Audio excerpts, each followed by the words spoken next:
আপনারা দেখতেই পাচ্ছেন ব্রিজ না করার ফল মানুষের কত কষ্ট।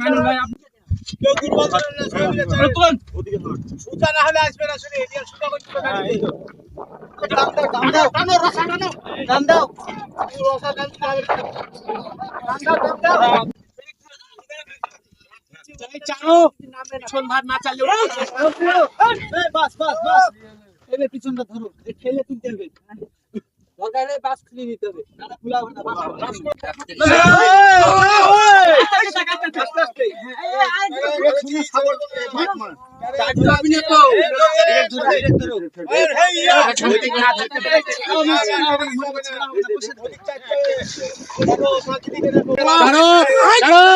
ধরো